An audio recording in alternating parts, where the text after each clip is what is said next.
Olá, está começando agora o Café Filosófico, um programa que leva você a um momento de reflexão.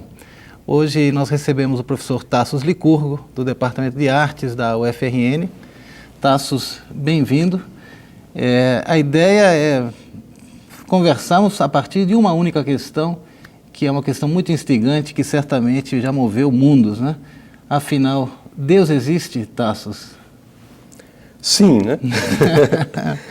Sim, há várias formas de abordar a questão. A questão é tão relevante que ela não pode ser abordada unicamente pela perspectiva filosófica, mas também tem que ser abordada pela perspectiva do existencialismo. O próprio existencialismo parece ter existido para pagar as contas que não foram pagas pela filosofia, não é? Quer dizer, a filosofia em determinado momento ficou tão cerebral, tão mental, tão racional, que foi preciso desenvolver um tipo de pensamento que lidasse com o fenômeno da existência numa perspectiva mais ampla que é unicamente racional. Eu acho que nós podemos enfrentar essa questão, professor, por essas duas vertentes. Uma filosófica, propriamente, e outra numa vertente existencialista. Que você destaca da filosofia. Da filosofia. Como assim? Do ponto de vista filosófico, as principais questões, os principais argumentos para a existência de Deus podem ser tripartidos da seguinte forma: na origem, na questão da origem, na questão do design e na questão da moralidade. Da origem do problema, da questão, você fala? Como é que tudo se originou, como é que o universo se originou, como a vida se originou. Na questão do design, houve um projeto inteligente por trás da forma pela qual nós somos estruturados. O universo é feito dessa forma, de maneira unicamente aleatória ou não. É necessário que nós admitamos a existência de uma vida inteligente por trás do universo tal como ele é estruturado. E a questão da moralidade vai dizer respeito, nós falaremos mais aprofundadamente sobre isso, com maior pormenorização, vai dizer respeito ao fato de que, para que nós tenhamos conceitos de moralidade, de bem e de mal, de certo e errado, há a necessidade da pressuposição de uma regra a partir da qual nós possamos medir esse elemento moral. Vamos parte a parte. Vamos parte a parte. Primeiro, o que me chama a atenção é o seguinte, que filosoficamente a questão de Deus se coloca como questão ao longo da história da filosofia. Em algum momento, essa noção de Deus surge para o filósofo. Eu não acredito, a gente pode entender que a filosofia não nasce com essa questão, ou com esse questionamento, mas isso vai entrando, de algum modo se incorpora na tradição metafísica ocidental, no pensamento filosófico, até que num certo momento isso perde o sentido e a gente ouve com Nietzsche a morte de Deus. Então, hoje, no começo do século XXI, retomarmos essa questão como algo próprio da filosofia, deve ter os seus argumentos aí, não é isso? Essa questão da origem que você tenta...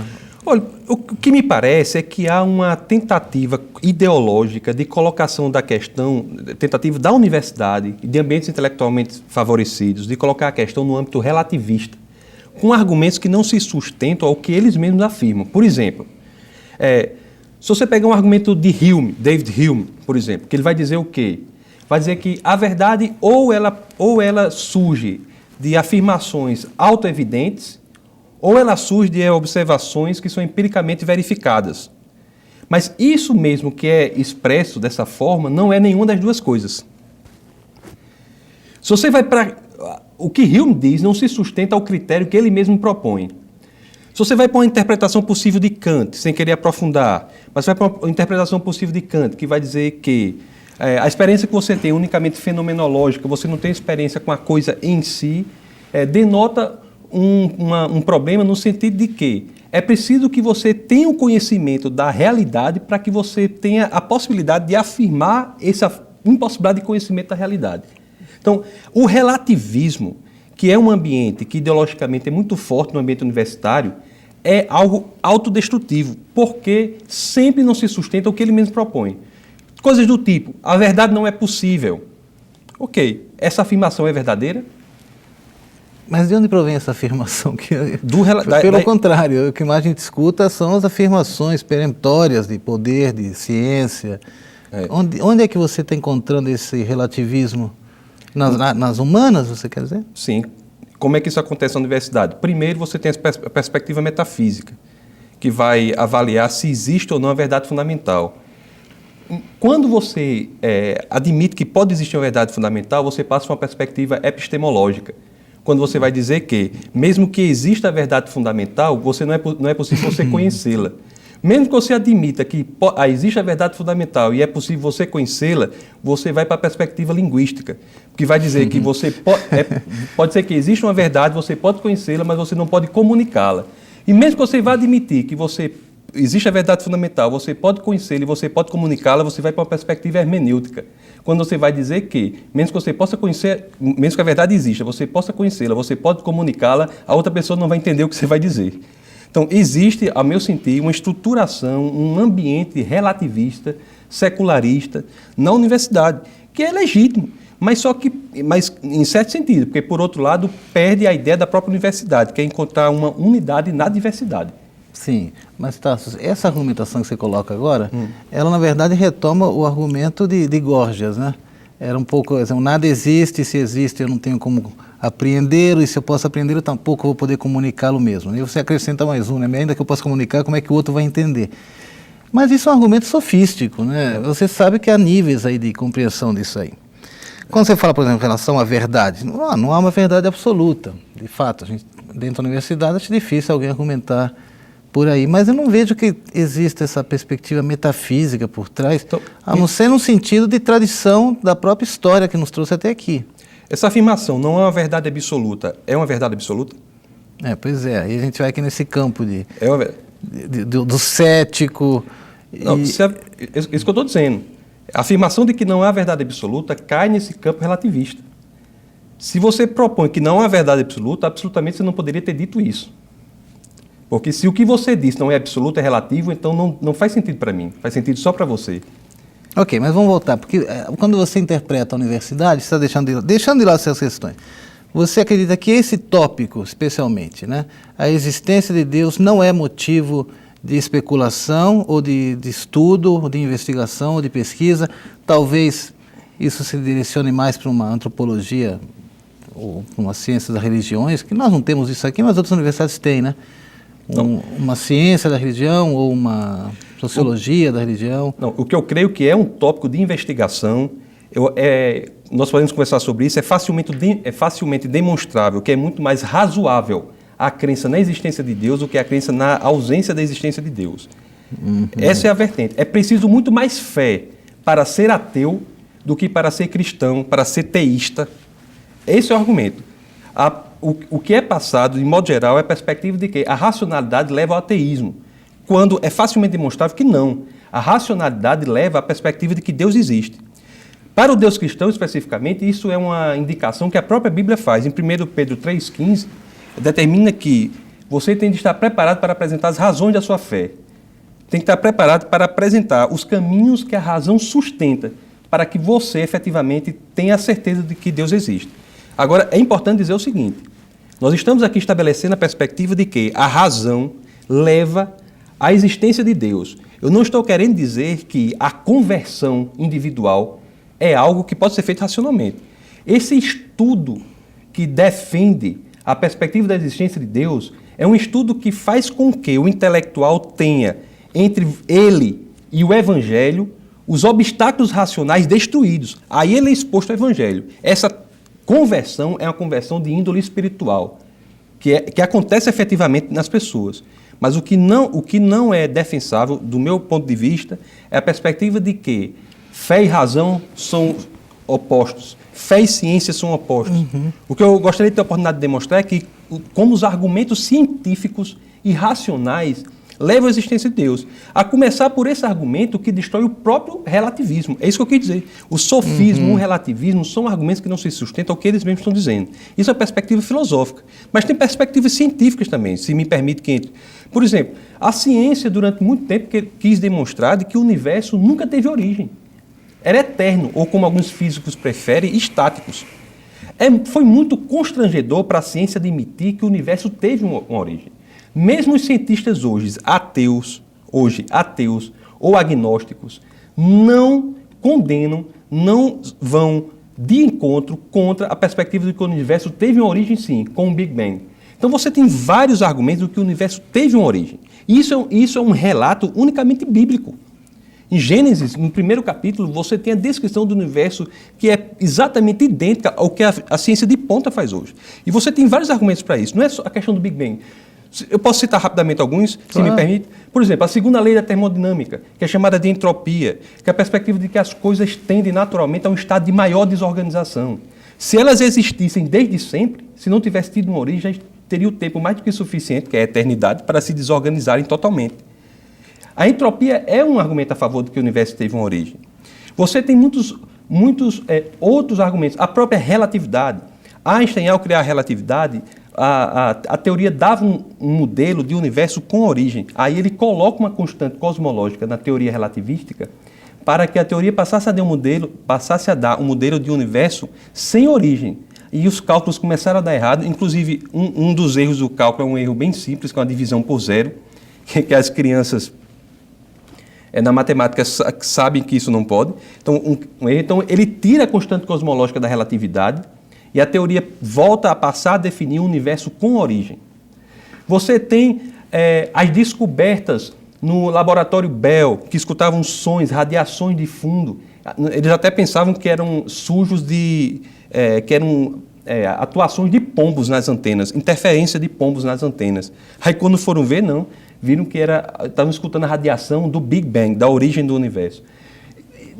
Existem muitos. Na química, você pode encontrar também, por exemplo, urânio radioativo, se você deixar durante muito tempo, ele se transforma em determinada substância, chumbo. Se você tivesse um tempo eterno para isso acontecer, todos os urânios radioativos já teriam tempo suficiente para se transformar em chumbo. Você tem argumentos filosóficos, que é chamado por Kalam, que diz o seguinte: se você tem uma sucessão real, infinita de dias, você não pode ter o amanhã. Você não pode somar um dia a uma sucessão real infinita. Você pode somar uma sucessão imaginária. Mas uma sucessão real, você não pode somar. Esse argumento é chamado Kalam. Então, tudo isso leva à perspectiva de que o universo teve uma causa. A própria ciência diz que essa causa foi uma causa que criou o universo e, juntamente com o universo, foi criado o espaço, foi criado a matéria e foi criado o tempo. Então, necessariamente, essa causa criadora desse universo que criou o espaço, a matéria e o tempo tem de ser uma causa imaterial, não espacial e atemporal. Essa é exatamente a descrição de algumas das características do Deus cristão.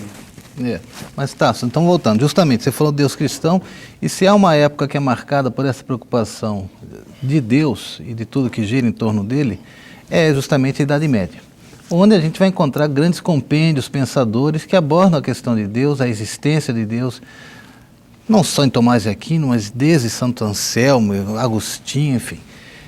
Eu me pergunto, o que você encontra de diferente naquelas argumentações, naquelas querelas todas, com hoje em dia você aqui sentado defendendo a necessidade ou a importância ou a relevância da razão para conduzir-se, né, dentro da vida? Porque no fim, para você, essa questão de Deus é uma questão existencial.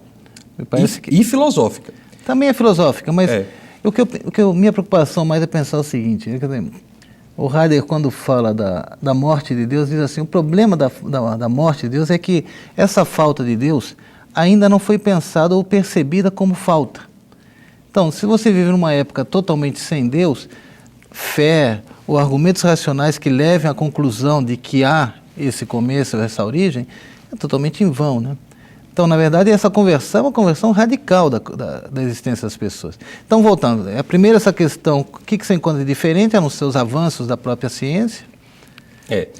O que eu estabeleço e gostaria de dizer é o seguinte: não é o caso de discutir e aprofundar um sistema específico de pensamento.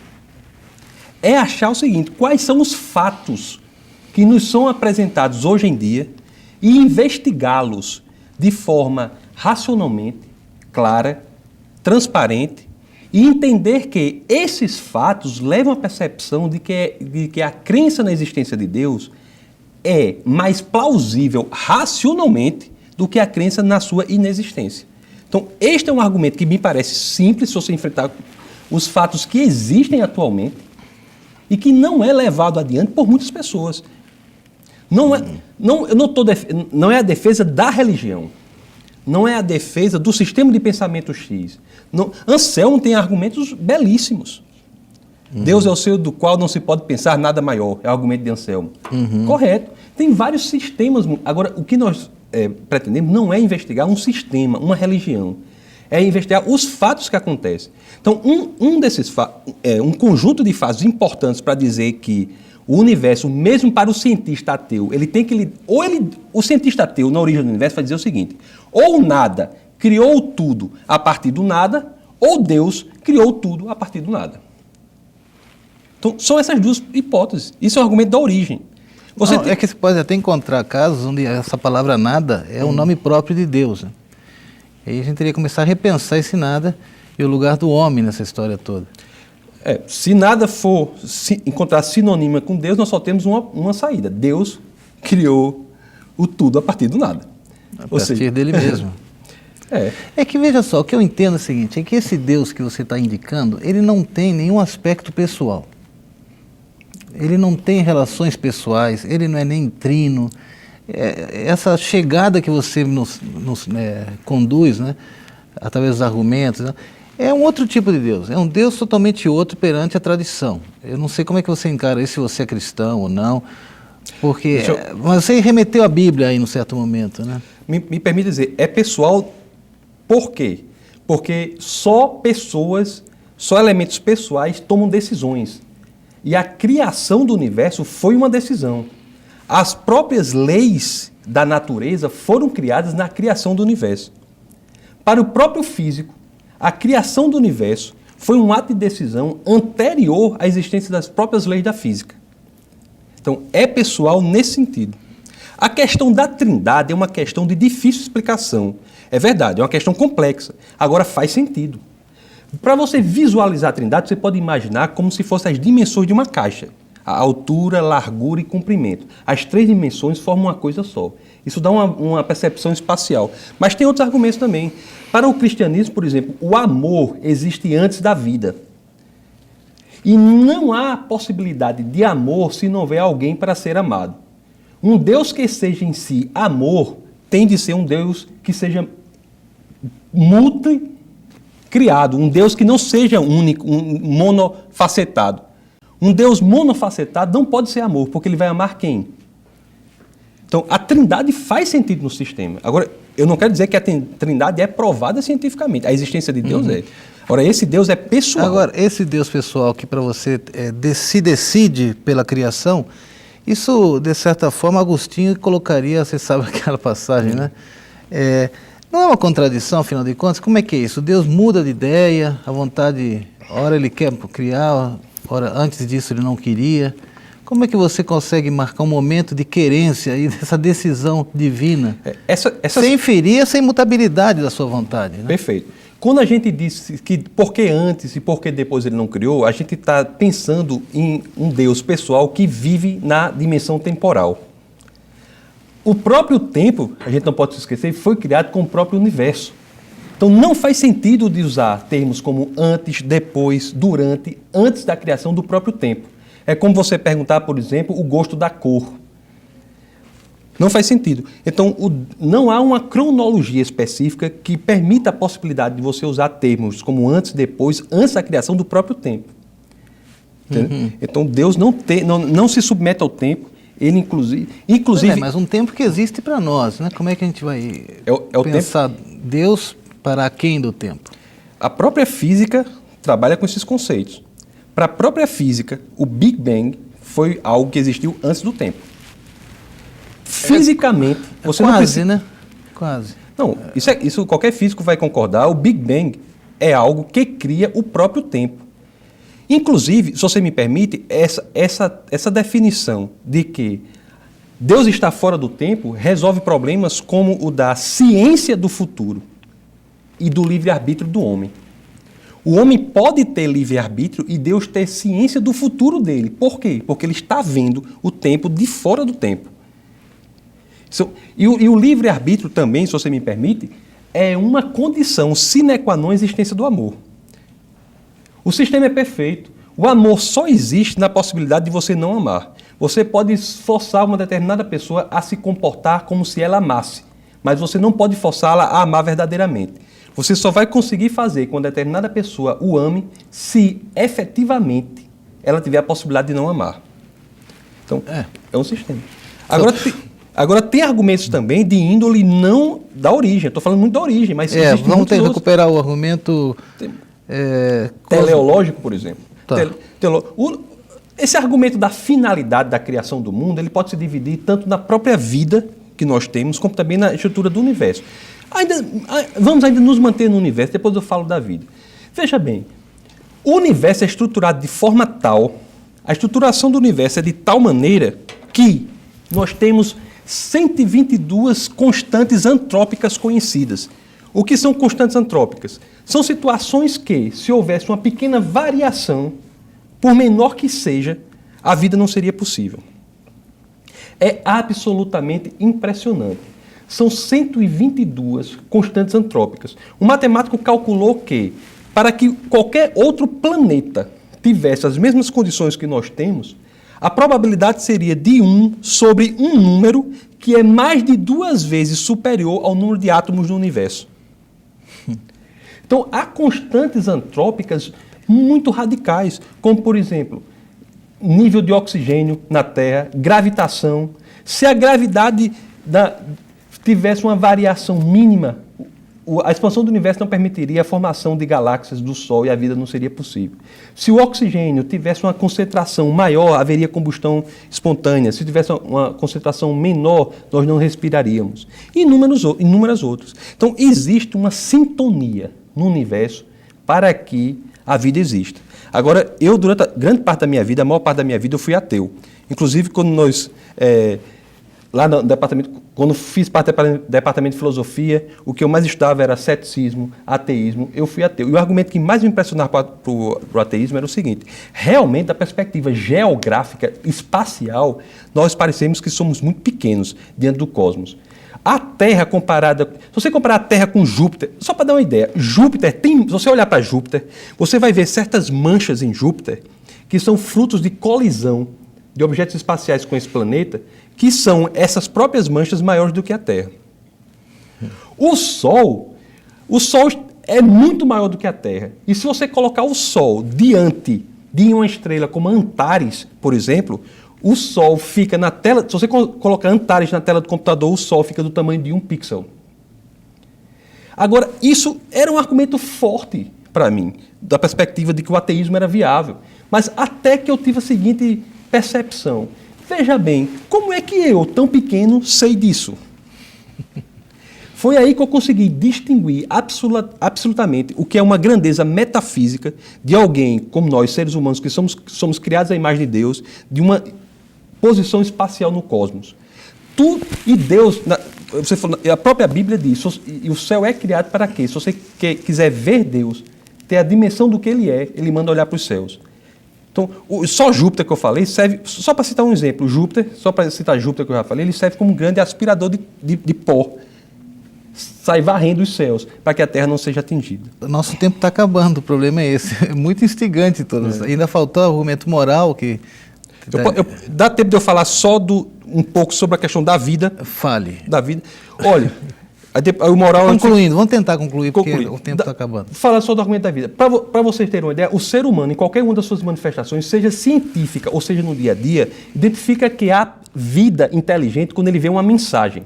Se você chegar na sua casa e tiver em cima da mesa escrito com macarrão de letras assim: meu filho, bota o lixo para fora, você automaticamente vai achar que aquilo ali foi feito por uma vida inteligente, provavelmente sua mãe. Então, há programas espaciais como o SETI, que gasta bilhões e bilhões de dólares para investigar apenas uma mensagem inteligente fora para provar a própria vida. Então, uma mensagem, para o nosso critério científico, prova vida inteligente por trás. Se você pegar o DNA de uma ameba, que é a vida mais simples, e não é tão simples assim como os evolucionistas gostariam de dizer. Depois, na outra oportunidade, nós podemos falar sobre evolucionismo. Mas se você pegar uma ameba, a informação no DNA de uma ameba, e o DNA nada mais é do que um alfabeto de 4 letras. Se você pegar a mensagem, a informação do DNA de uma ameba, é equivalente a 1000 volumes da Enciclopédia Britânica. 1000 volumes. E nós temos trilhões, eu acho que eu tenho mais, porque eu sou muito grande, mas normalmente uma pessoa tem 100 trilhões de células. Então, há muitos argumentos, ou seja, de mensagem. Então, o que é dizer que nós temos informação suficiente a 25 mil livros de 200 folhas. E nós e se somos capazes de dizer que por trás daquelas 5 palavras sobre a mesa, com letrinhas de macarrão, há inteligência por trás, como é que nós não podemos dizer que por trás de 25 mil livros de 200 folhas que formam o nosso DNA, não houve uma inteligência por trás que programou tudo isso? Muito bem. Terminou o tempo. Tassos, obrigado. É um tema realmente muito legal, né, para a gente conversar, e eu acredito que está em casa também pode ter acompanhado e ficado motivado com tudo isso. Eu conversei com Tassos Licurgo, professor do Departamento de Artes, sobre uma questão simples. Deus existe? A gente se vê semana que vem. Até lá.